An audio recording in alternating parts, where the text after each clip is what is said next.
Good morning, everyone who's joined the call. I'm just going to give it a second to catch any last minute joiners here. I'm Scott Hamilton. Thanks for coming on.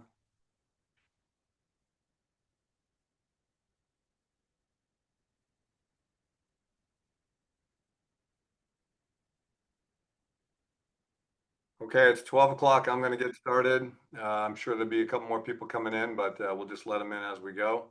Thank you all for showing up on time. I appreciate that. Let's uh, let's jump in. So thanks for coming. This is going to be all about um, niche marketing and niche markets for financial advisors. Um, if you were here for something else, then we're not going to do that today. We're just doing niche today. So, kind of jump in. As I said, I'm Scott Hamilton. I've been in this coaching business with Pareto for about 10 years now. Uh, I'm certified by Pareto as well as a couple other coaching organizations. And I currently coach about 30 teams right now throughout the country, many of them who are in niches, many of them in very successful niches. And so I wanted to talk about that today. So here we go. What's the opportunity? For those of you who are not in a niche, or you're in a niche sort of or halfway, maybe you know this, but the idea is the more specialized, the more you can differentiate yourself, and the easier you can differentiate yourself in a market that's getting, more and more crowded. My experience is niche advisors grow much faster. We'll talk a little bit more about that in a case study. So I got people still joining here. Um, but my own personal experience working in niches over the years tells me that it's just once you're focused on a niche, you can grow way faster than if you're just trying to be a generalist. The good news is, for those of you on the call, only a few advisors really specialize effectively in niches. But top performing advisors, and this is Pareto has seen this over and over again. We've coached hundreds of advisors in Pareto systems. And one of the things that is absolutely, clear is that advisors who focus on niches, and that can mean a lot of different things, but advisors who focus in niches are much more successful. So the goal here for today is to talk about this, help you maybe think about how to pick a niche, how to dominate in that niche, and really more importantly, because I can't really do that in one session, we're talking about building a mastermind group, a community here, group coaching program, and I'll talk in more detail about that as we go. So for anybody who's really interested in doing this, seriously, you might want to consider this mastermind group that we're starting. That'll start in, I think, middle of November, so about a month. Okay, what does mastermind coaching do for you? Let's just talk about that briefly. First of all, you'll come out knowing your profitable niche inside and out. Okay, I'm going to talk about a couple of case studies where you see this is actually happening. But I have seen advisors who go into a niche. Maybe it's not quite right. Maybe it's not quite profitable. Maybe they go in halfway. Want to make sure that those advisors who join this mastermind group coming out know exactly, crystal clear, what their niche is. They know that it's profitable and they know how to use it to their advantage. I want to make sure you come away from your mastermind group with a clear value proposition. Okay, something that is going to appeal and attract those clients that you want to work with. Okay, and then I say this somewhere else in the presentation, but I want to make sure you can actually use it. You know how to use it, where to use it. Because the value proposition, I mean, I'm guessing everybody on this call has created a value proposition at least once in their career and probably multiple times. And if your experience is similar to mine, it hardly ever gets used. It sounds good at the time, but hardly ever gets used. And one of the key things I want to make sure you do is stay accountable to using your value proposition all the time. That's when it's effective. I want you to have a marketing system that attracts your people, the people who are in your niche. So no generic marketing. I mean, I see tons of generic marketing for financial advisors, and I'll admit generic marketing is better than no marketing.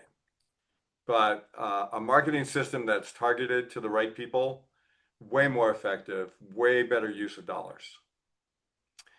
I want you to build a reputation as the go-to advisor in your specialty, whatever it is. It doesn't matter. And you can do it. Like a lot of advisors are worried about this, but I'm telling you, other advisors have created, carved out a niche for themselves in some part of the business that really appeals to them. You can do it too. And then obviously, I want you to grow your revenues faster with less stress. I mean, Pareto's basic promise for Pareto systems is more time, more money. And I've seen it happen over and over again with people who have gone through Pareto, whether it's one-on-one coaching, self-study, whether it's mastermind groups. I've seen people really pull this off over and over again. And again, if you're willing to work at it, I know you can do it too. Okay, so what's the problem that we see in niche marketing? Uh, or what do we see with generally with trying to be a generalist? No clear growth strategy. I don't know if this has happened to anybody, but a lot of the clients I coach say, well, I think I'm going to get some business, but I have no idea where it's going to come from. Okay, that's not a clear growth strategy, and you can definitely change that. Generic marketing, low visibility, we've talked about this already. A little more detail on this. I mean, I have clients who are in niches or think they're in niches or have said they're in niches.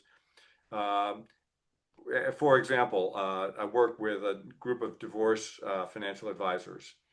Okay. And in many, many cases, you look at their marketing and they're not talking about women going through divorce or people going through divorce. They're talking about what's happening in the market. They're talking about the fact that it's Groundhog Day.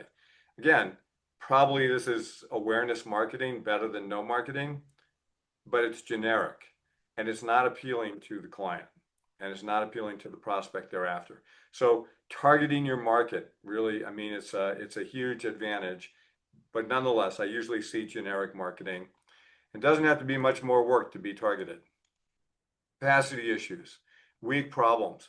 When you're a generalist, you're dealing with somebody who's retiring one day, maybe somebody who's going through a divorce the next day, maybe somebody's selling a business the next day. When you're in a niche, you can have a system that's repeatable over and over and over again. In fact, many of the advisors that I work with who are successful in niches, I mean, they've got people in their office in their businesses who run pretty much 90% of the business. They just do the parts that they want, right? And they can do that because it's systematic. It's the problems are the same.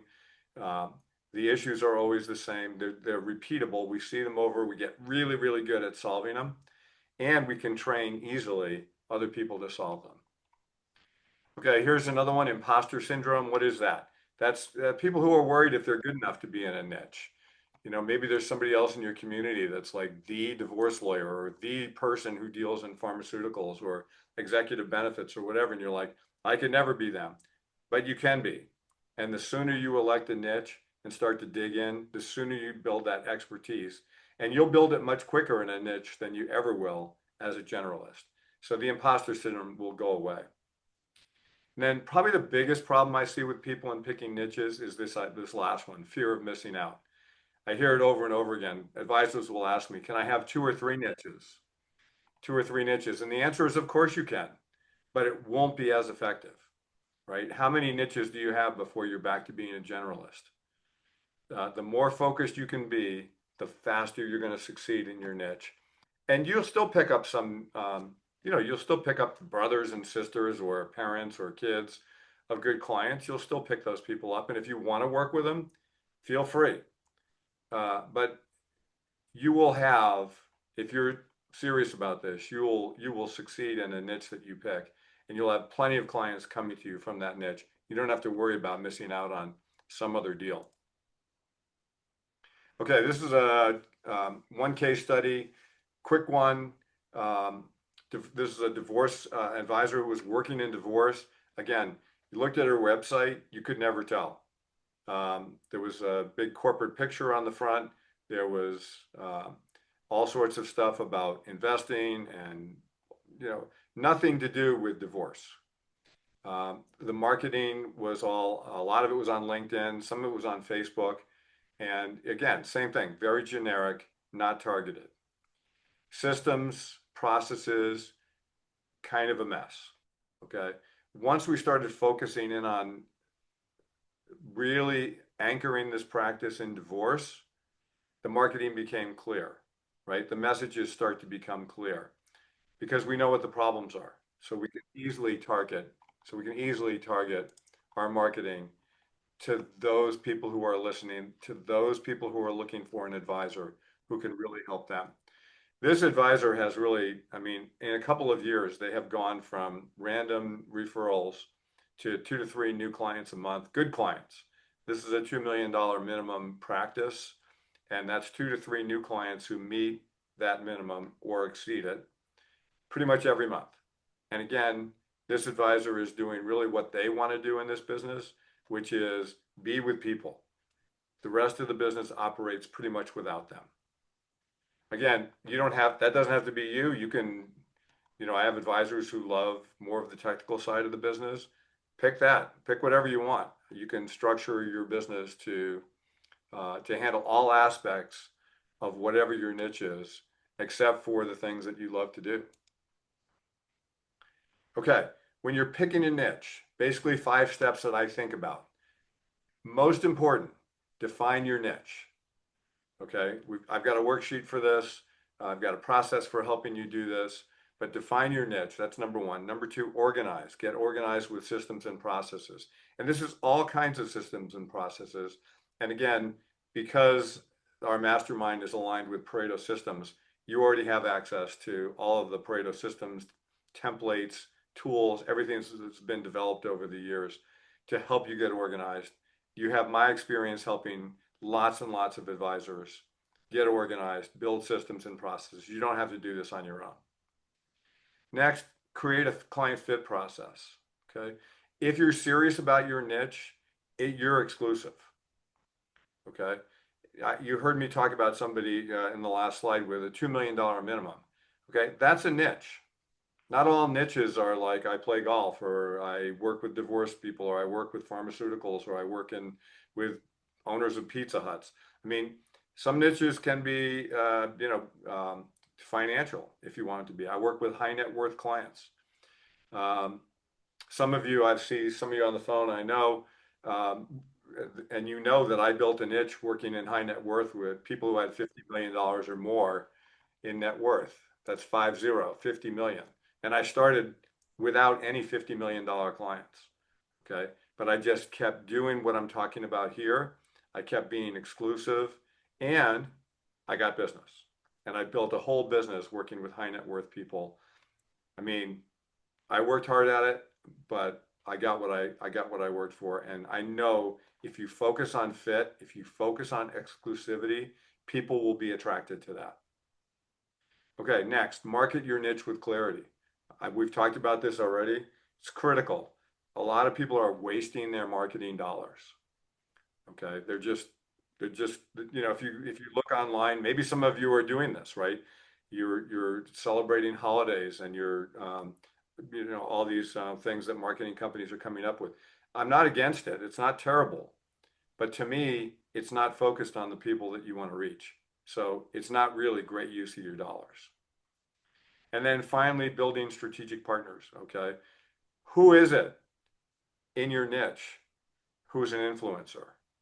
Who do you need to build a relationship with in order to be successful in this niche? Okay, and every niche has strategic partnership possibilities. It's not just the old lawyers, CPA type of thing, right? Once you identify some niches that you might want to go into, next step is to think about, who could I build a strategic partnership with who's also in this niche? I'm going to give you a funny example. I play the guitar. Some of you know that. And a couple months ago, a local guitar club called me up. It's mostly retired guys here in St. Pete, Florida, and asked me if I'd come do a program for them.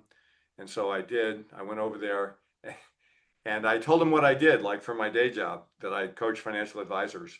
3 of them came up. There was probably 20 people there. 3 of them came up while I was at the meeting, asked them if I'd talk with them about their finances.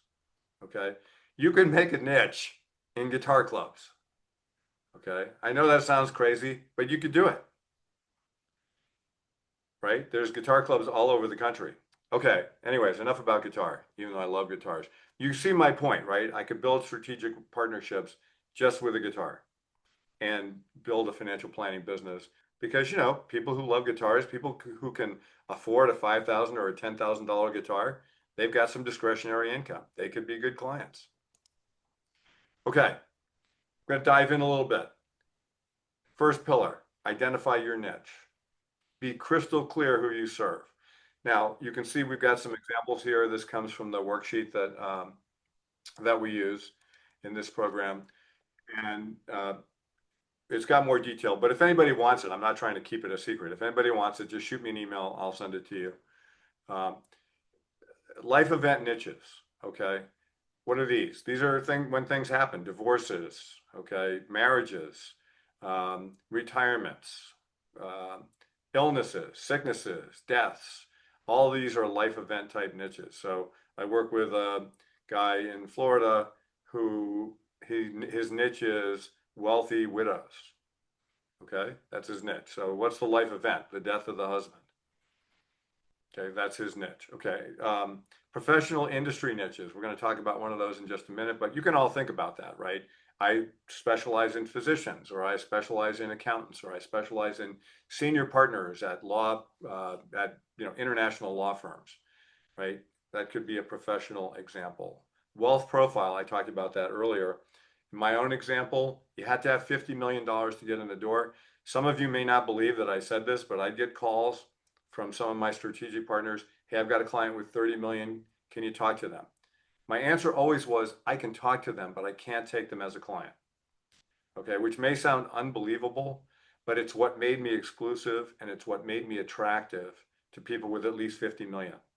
So I worked with families that had $500 million. I worked with one family that had $1 billion and everywhere in between. But I never took a client on under 50 million. Okay, and that's really important. So once you're in here, stick to your guns. Lifestyle, social niches, golf, boating, um, guitar clubs, art societies, symphonies, um, and anything you can think of. And the way that I think about, everybody should think about at least one lifestyle or social niche as they're going through this worksheet. Think about what you do, what you love, how you spend your time. Is there a possibility of turning that into a niche? And in many cases, there is, right? Okay, purpose-driven niches. I'm not gonna talk about that right now. Um, yeah, in fact, I'm not gonna talk about the rest of these. These are, if you're interested in any of these, you can see the worksheet. Like I said, I'm happy to send it to you. Okay, but the first thing you want to do is identify 2 or 3 niches. Okay, that's the first step. Second step is to think about, are any of these profitable? Is there an opportunity here to run a successful business? Are there enough clients in this niche or enough prospects in this niche? Are there good strategic partners that I could team up with? Is there a good quid pro quo type of an offer where I can help them, they can help me? Okay, so there's more to it than just picking one thing and saying, I'm doing this, right? But this is how I would start. Pick 2 or 3 or 4, maybe 4 at the most, and then start doing some testing. Like think about talk to your clients who are in these niches. Like if you have divorced women clients, go talk to them. What's attractive about what you do to them? Who else do they know who's going through a divorce? Do they know other people who's going through a divorce? Who would they use for a lawyer? Would they be willing to make an introduction to their lawyer so you could go talk to them? Right? You can see what I mean? It's like once you start going into this, you can start to expand and think about what's the real opportunity in this niche. And of course, if you're in the mastermind group, I'm going to help you do that. You're going to hear what others are doing. They're going to give you ideas because that's what a mastermind group does.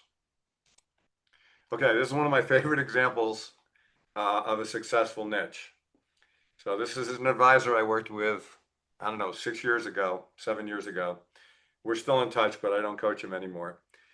He had a pretty good practice, general practice, but he wanted to focus in a niche and he had no idea what to do. He says, I don't have any clients who are in a definable niche that I can tell. And we looked, and sure enough, I mean, he had mostly retirees and pre-retirees, and they worked everywhere, and they were pretty much just good savers. And he's like, I don't really see anything in common. So one day he called me up and he says, I think I might have found something. And I said, what is it? He said, I just talked with this guy who's a salesman for this company in town. Pretty good sized company, lots of salespeople. I mean, it's like a national company based in his town. He said, this guy, he came to me, he says, I don't know anything. He says, I don't know anything about taxes. I don't know anything about our company benefits. I don't know if I should be investing outside of the company plans. I don't know what I should be doing. So he said, I think I can make a niche in this company. I said, okay, cool. How are you going to do it? He had a fantastic idea. It's a big corporate building. On the first floor, as is the case in many of these buildings, there was a restaurant. It was a Mexican restaurant. He says, I'm going to do Taco Tuesday. I'm going to ask my client, this guy became a client, if there's any other salespeople who don't understand the benefits, don't understand if they should invest, don't understand what they're doing with their 401ks and all this, is ask him if he would bring them to a Taco Tuesday for lunch. I'll set out some tacos. I'll arrange a little area. I'll answer questions. I'll do a little presentation. So he did this. It's like every week. He started then getting some of the executives. He got almost the whole sales department, and not just the local sales department, but he started getting calls from other parts of the country. Then he got some of the executives. Then he got the head of human resources, which was like a gold mine, because she started saying to the new employees, look, after you get settled, there's a guy who does Taco Tuesday. You might want to go talk to him. Okay. So, I mean, this turned into a gold mine for him, and it became so easy, and you can imagine why, right? Because almost all these employees have exactly the same benefits. Many of them had 401ks from their private companies that they could move over right away. He got to know the benefit plans. He got to know what the options were, and he became a real expert.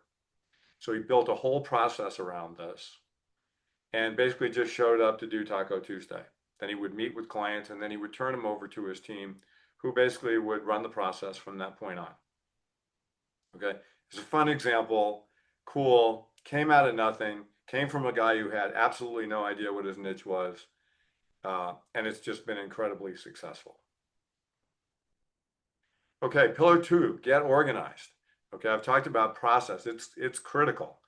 Okay, you want a process that's built around solving the problems that your niche clients have.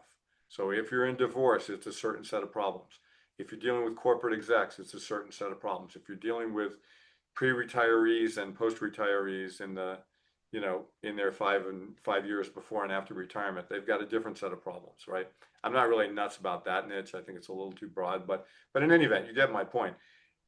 You understand the problems that these clients have, and then you build your processes around that.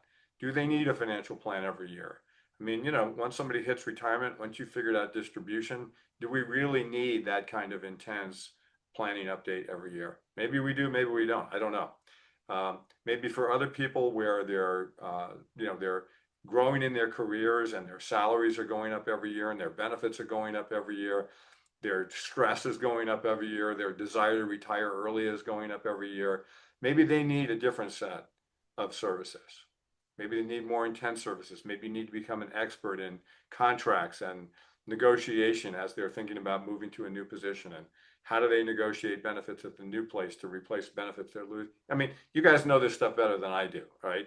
But you get what I'm saying is the idea is to create processes that are repeatable and that are attractive and solve the problems of your niche. You also want to create advocacy processes. Okay, this is like table stakes Pareto systems. Okay, creating an advocacy process that turns your niche clients into advocates for you. So in other words, they become your strategic partners. They're looking out for other people in their niche who need your help. Okay, so whether it's Guitar Club where somebody says, man, you got to talk to Scott, or it's this company with the Taco Tuesday, you've got to go downstairs and have tacos and at least hear what this guy has to say, right?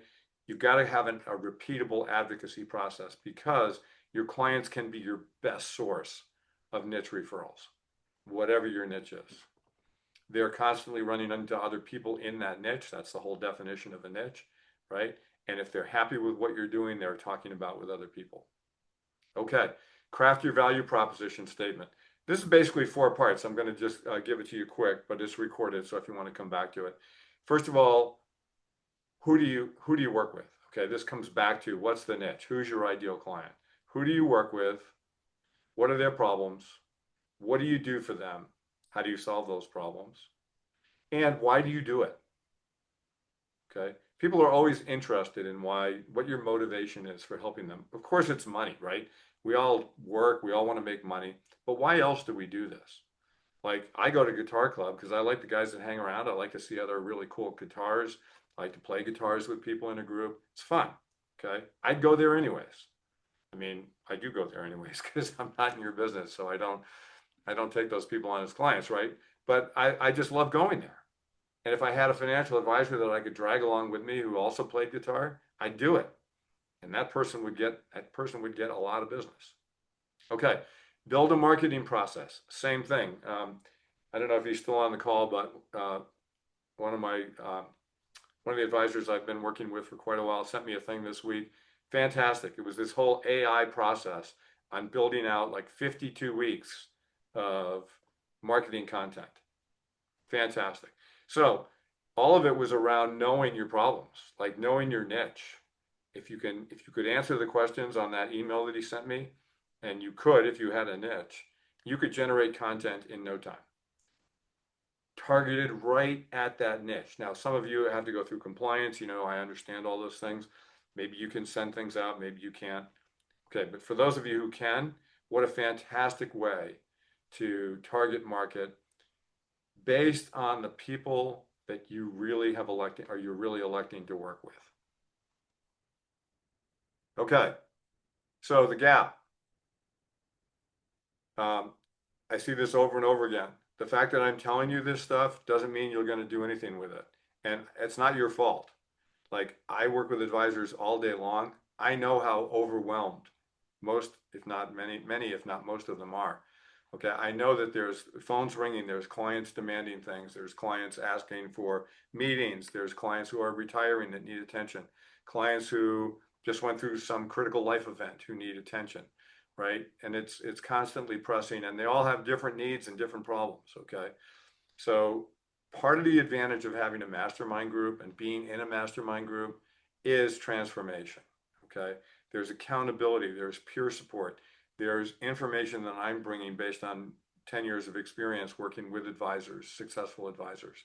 So um, the whole idea of this mastermind group is to help you overcome your, I don't know if I want to call it lack of momentum or momentum, all right? I want to stop the trajectory you're on, and I want to do a pattern interrupt, okay? I just want to change it. Now, I know I can't do that overnight, okay? But I know I can do it, and I know you can do it, okay? So if there's a desire to change what's happening now and get into a niche and dominate that niche and have systems and processes that help you to execute in that niche without your needing to be there all the time, okay, then I would consider this mastermind group. Okay, a little bit more about it. We meet every 4 weeks for about an hour and a half. I also have a private group chat that I set up, so if you have questions, it's on WhatsApp. WhatsApp, you can just text your question in, and either I'll answer it or hopefully somebody else will answer it. Do monthly office hours so that people can come in and do some independent of the mastermind group coaching. You also get access to Pareto Systems Total Client Engagement. They basically charge for that what we're charging for the mastermind. So if you were to just do self-study with Total Client Engagement, you'd be paying basically the same money. Okay, our focus, we've already talked about it: specialization, marketing, process, and business growth. The outcome, if you follow this process, you'll know what your niche is, you'll love working in it, and you'll dominate it. You'll have repeatable systems. And if you're interested, you'll move to a self-managing practice. And by that, what I mean is you do what you want in the business. I know from having worked with advisors over the years that you're oftentimes wearing many, many hats, and not happily. Okay. So it's possible other advisors have done it. I know you can do it if you work at it. You can build a practice where you do the things you love doing, and somebody else does the things that need to be done that are important, but they don't need you to be doing that. Okay. Content for those who are interested. These are some of the things we talk about in the first 6 months. The power of specialization. Like why is it so important to be in a niche? And we're going to drill down on that. Finding the sweet spot. Okay, what is your niche? What's really appealing to you? Validating the niche. Okay, you can read these things. I'm not going to read them to you. I just want you to see that these are the things that we work on in the first 6 months, all right, to really get you ramped up, get you started so that you can start to see results as soon as possible. Okay, if you're interested in this, you like the idea of working and dominating a niche, this might be for you.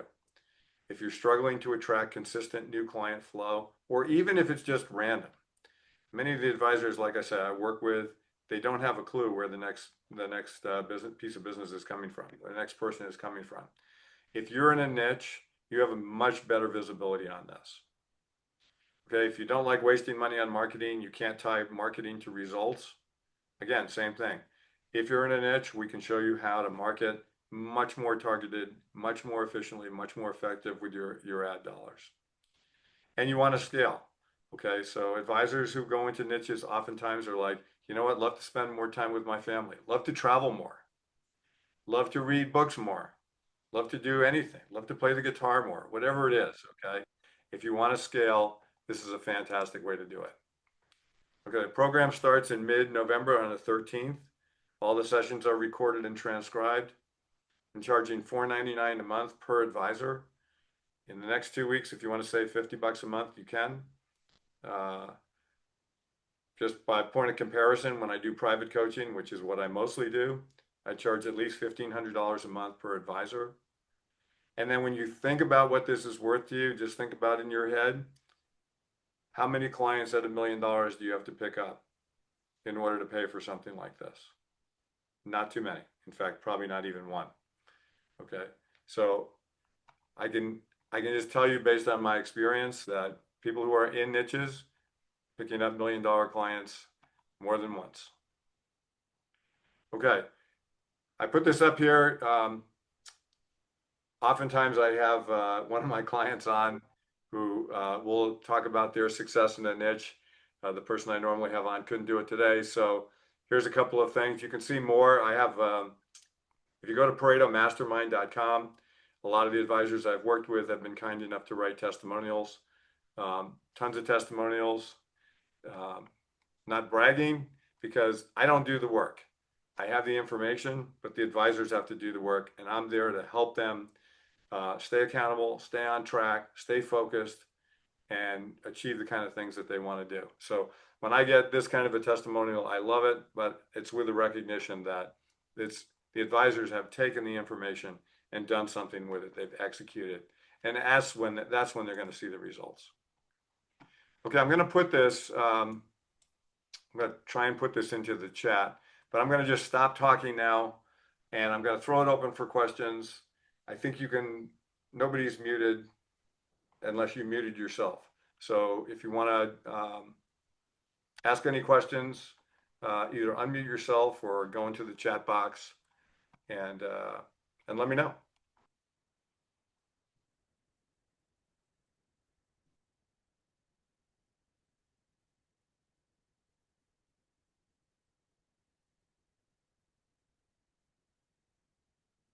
Scott, would you mind flashing the screen again that talks about the first 6 months?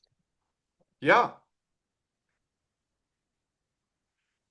How you doing, David? Great, thanks.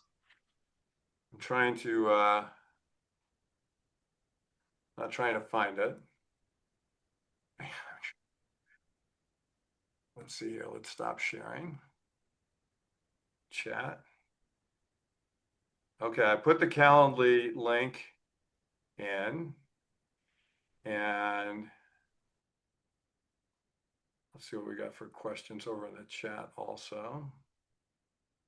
How do I convince a colleague that being a generalist doesn't allow you to grow as quickly as focusing on one or two niches?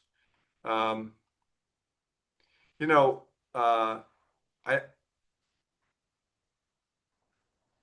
my initial reaction is the old phrase, like you can lead a horse to water, but you can't make them drink. Um, but I would look around and see maybe you're in a niche. Who is this, Ken? Maybe you're in a niche. Maybe you're successful with it.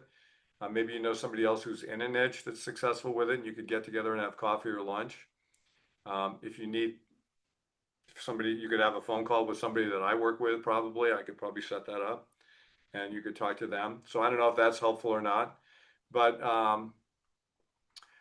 the thing is you're either a generalist or you're in a niche. And if you want, the other thing you could do is just say, go on to ChatGPT or something and say, what's the advantage of having one niche as opposed to having two or three?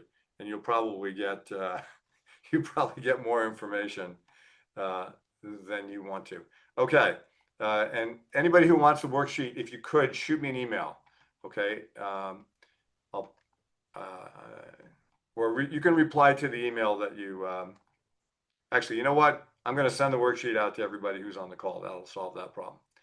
I'm curious to hear your take on going with a specialist niche and growing a practice that way versus buying a book of business for growth. Buying a business seems everything nowadays, about 75 to 1 ratio. Yeah. So if buying a business is an option for you, I think it's a great idea. I have I have one now, one mastermind group that's just made up of people who are buying books. And they got together to compare notes about how to source business, how to find business, how to win business, how to structure the deals. That's a very successful group. By the way, which also has an opening. So if anybody is interested in that, joining a mastermind group based on M&A, let me know. That might be something for you. Okay, but here's the thing. There's a lot of problems with buying businesses. It's very competitive.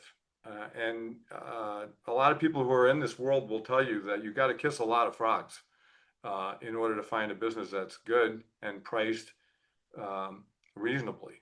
I mean, the private equity money that's chasing these businesses right now is just absurd. And it's not just private equity money. Some of the broker dealers are paying what I would consider to be pretty outlandish prices, but they're still paying them. So the average advisor is going to be, it's a very competitive landscape. I'm not against it. I'm totally in favor of it. If you can pull it off, awesome. The people I'm working with seem to be having some success. But again, there's a lot of challenges in that one too. Okay, David, let me share this screen. Should have done that sooner. Okay, can you see that?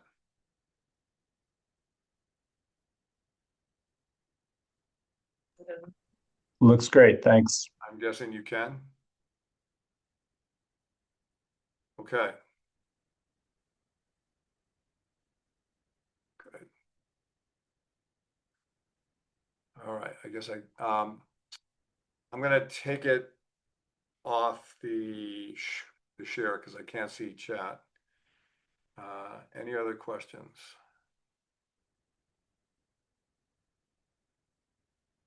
Yeah, I don't think I'm missing any questions. Anybody have any other questions that they're interested in asking about being in a niche or look at all these recorders. Wow, this is interesting. Must be 7 recorders, including mine. Okay, anybody else have any questions about being in a niche, how to market it, any of the things we've talked about, joining the group? Otherwise, I'm going to sign off. And Scott, just a quick question. yes, hi, Mike. Just could you go into a little more detail about some of the systems and kind of systems, materials, and kind of I don't know if there's generic presentations or just material that is included in the group.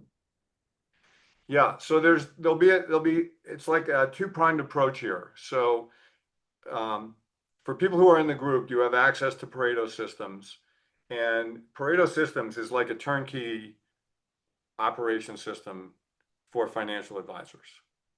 Okay, it's not necessarily niche targeted, but it has just a wealth of processes for financial advisors. So I'll give you some examples.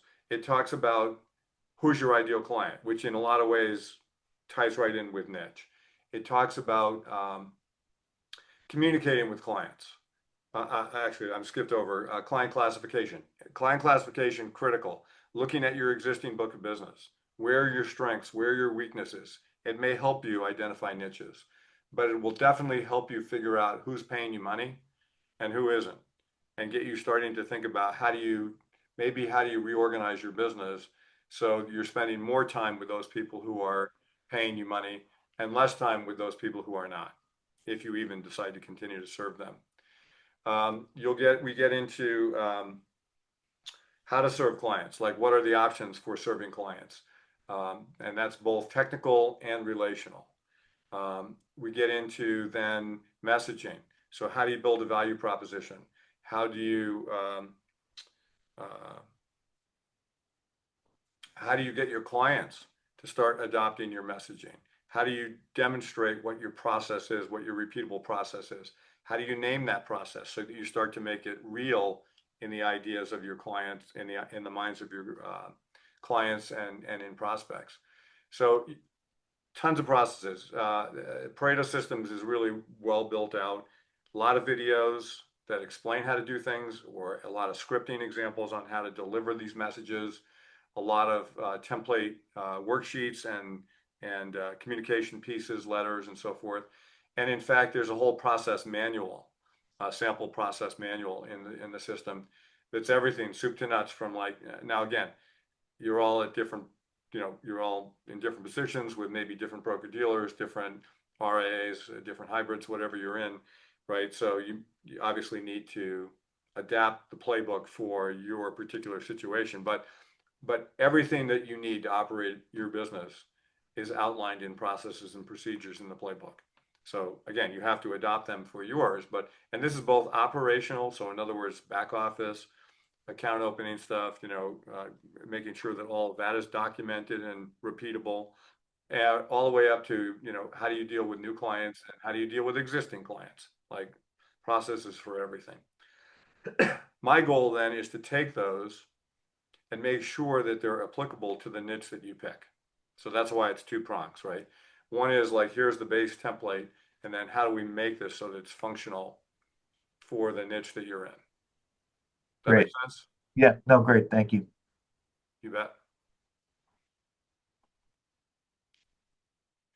Will the slides in the recording be emailed to you? Yes, it will be. Yes. Okay. That may be it, unless I missed, I can't see if I missed a question here. It doesn't look like it, but that may be it, unless anybody else has a question. Hey, Scott, when it comes to marketing, I think I don't have a lot of experience. Many advisors probably don't, in terms of how much it costs, how long it takes. This seems a bit sequential. Like, let's answer these questions as you're proposing in the mastermind group first, get honed in on our niche. But then, like, at what point do we start that whole marketing engine? And do you have any feedback as to what kind of investment that would be down the road? Yeah. So I have two thoughts on that. Okay. Because so I know where you're at, David, and so I don't know what kind of limitations there are in terms of marketing with a big firm like yours. I know there's substantial, but I do work with some advisors in niches at your firm who are doing some marketing. It's a little bit like guerrilla marketing. And it's pretty cool how it's happening, but I think there's some opportunities. Okay, for those of you who can actually pay for marketing, there are really two components here. One is the creation, and the other is the delivery. Okay, so on the creation side, there are firms that work with advisors to create targeted messages. Okay, I personally work with one who markets for me, who markets Pareto Masterminds, that I think is really good. They work with a number of my clients. It's basically pay per hour. They have a package, I guess is what I call it, which is what I have. I think it's $15,000, $1,500 a month, and I think I get 10 or 12 hours a month for that of their marketing people. So they're running my LinkedIn campaign, they run my Copilot campaign, they run all the emailing for these webinars, they organize the web. I mean, they pretty much do all that stuff for me for that. When they do this for an advisor, it's the same thing. Like they're marketing for a divorce niche advisor that I work with. And by the way, I have a divorce group mastermind going. That's why I keep talking about divorce. It's a fantastic niche if you're interested in it. Um, if you're not, that's fine. I started my legal career in the divorce world and realized right away that it wasn't a niche I wanted to be in, and I got out of it. But it can be a really good niche to be in. So this company's marketing for him. I think he's paying more because he wants more. He's paying like $2,500 a month, and they're running again, same thing. They're running his Facebook ads. They run his. He runs a direct mail campaign. He runs a strong email campaign. So he's got in his niche, he's teamed up with therapists, with mediators, with with of course with divorce attorneys, but he's found some of these other areas to be really fruitful, including Facebook ads. They're doing ads in Facebook groups that are primarily targeted towards women who are at an age where divorce often happens. Not that he's wishing divorce on anybody, but if it's going to happen, he wants to be the advisor who helps them. He has to pay for the Facebook ads, just like I have to pay for my LinkedIn ads and the Facebook ads that I use. LinkedIn ads are more expensive than Facebook. Facebook is pretty affordable. LinkedIn has I mean, it's not terrible, but I think they start with like a $200 or $300 minimum for each ad that you do. So, if you're marketing to professionals, that's a great idea. If you're marketing to people who are on LinkedIn, it can be very good. Is that helpful, David? Yeah. Thanks for the frame of reference. Yeah. I do have one group that's paying like $110,000 for a marketing program. I don't think they're going to do it again. Great. I'm not trying to wrap up here. If people have questions, I'm more than happy to do it. But if we don't have any more questions, I don't really have anything else to say. Hey, Scott. Yes. I had a quick question.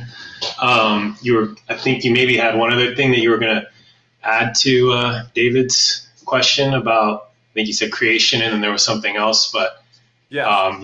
Maybe you did cover it. And then the other thing was, as far as, so that's kind of the cost and maybe the sources that help, but what about expected timeline? I'm sure it depends on the niche, and I know you need to stick with something to, see it come to fruition or see results. So for your average advisor, you've seen 6 months, a year and a half, 2 years, kind of when could one expect to see some results?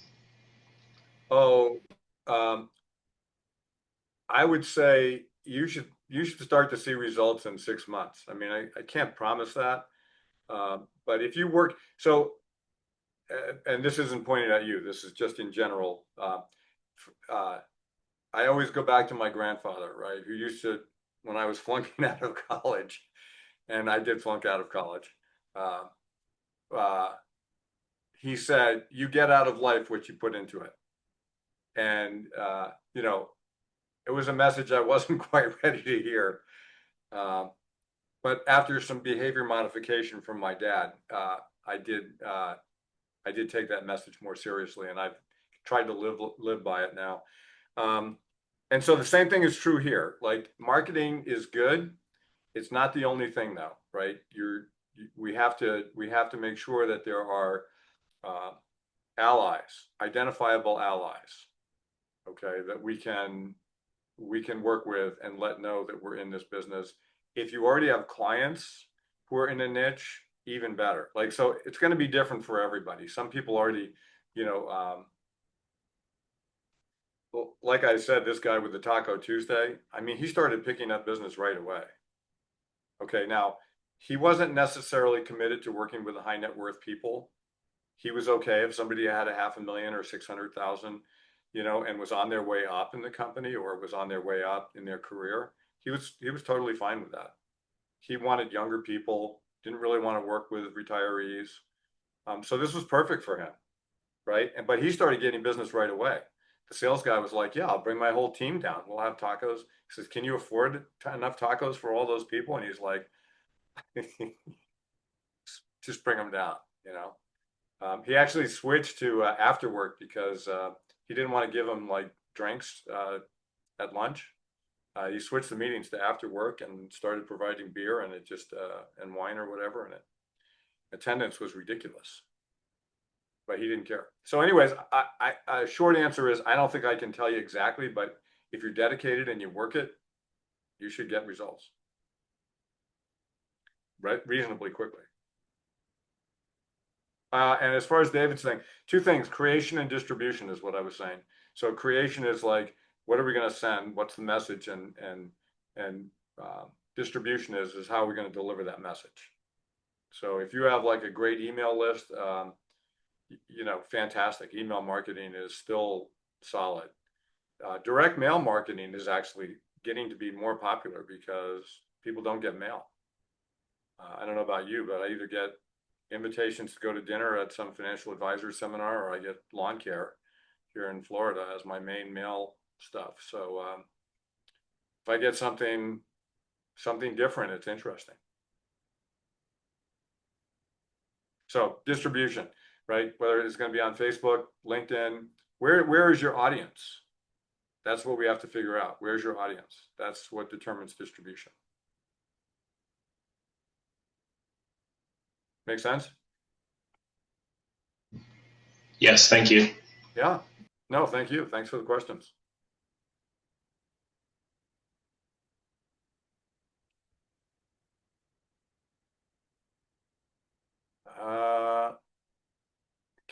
Ken Siegel says his wife runs a full service ad agency, is helping him with marketing and can help others. She's happy to help and provides initial complimentary consultations. That's awesome.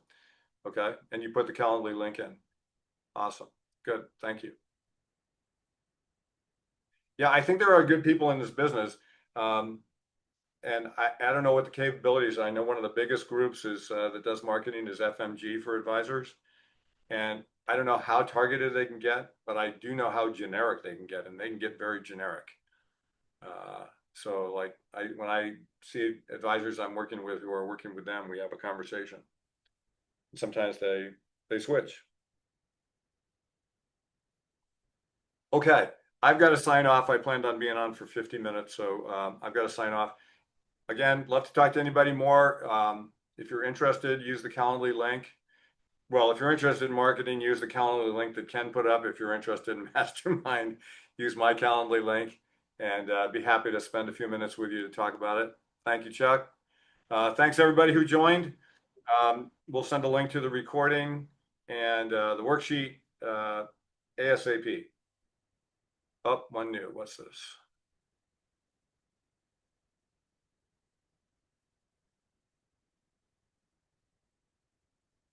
I don't know what that is.